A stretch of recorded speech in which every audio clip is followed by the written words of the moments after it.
Hi అండి అందరికీ. ఈరోజు అయితే మా వీడియో ఇది చాలా మంచి వీడియో. మీరు ఈ వీడియో మొత్తం చూడండి. వీడియో మొత్తం చూసిన తర్వాత ఇంకో నలుగురికి కూడా షేర్ చేయండి. ఏంటి వీడియో అంటున్నావు, చాయ్ జాలి పట్టుకొని కూర్చున్నావు ఏంటి అని అనుకుంటున్నారా? అసలు ఇదే ప్రతి ఒక్కరి ఇంట్లో చాయ్ జాలి ఉంటుంది. ప్లాస్టిక్, ఇది స్టీల్. దీంతో ఏ ప్రాబ్లం ఉన్న ప్రాబ్లం వల్ల దీంతో ఏంటి ప్రాబ్లం? మా ఇంట్లో ఉంది, మాకేం ప్రాబ్లం లేదు అని అంటారా? అసలుకి మనం చాయ్ ఇన్ని రోజులు వాడుతున్నాం.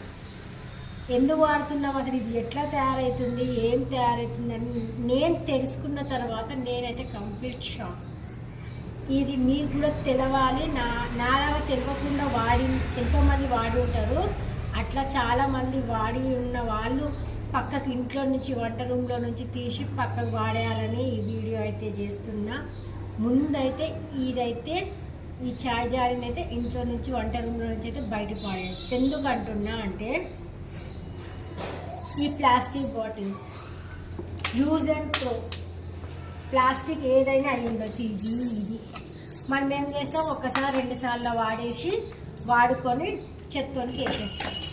చెత్తోనికి వేసిన తర్వాత వాడు అందులో నుంచి ఏరేసి ఇది ప్లాస్టిక్ సామాన్లోకి అమ్మేసిన తర్వాత ఇది రీసైక్లింగ్ అయితే. రీసైకిల్ అంటే దీన్ని కరగదీసి ఇంకో వస్తువు తయారు చేస్తారు, ప్లాస్టిక్. అందులో ఇది ఒక ఐటమ్. ఇది ఉంది కదా కిందిది, ఇది మెయిన్. ఇది ఇక్కడ నుంచి తయారయ్యేటి వస్తువు. మనం ఏం చేస్తున్నాం, ప్లాస్టికే కదా, ఏమైంది అయితే అంటుంది. మనం దీన్ని ఎందుకు వాడతాం? చాయ్ వడగొట్టడానికి వాడతాం. వేడి మసలే చాయ్ని దీంట్లో వడబోస్తాం, టీ తాగుతాం. ఇది ఏమవుతుందో తెలుసా? అంత వేడికి అస్సలు యూజ్ అండ్ త్రో ప్లాస్టిక్తో తయారైన ఇది కాబట్టి ఇది మనం చాయ్ వేడి చాయ్ని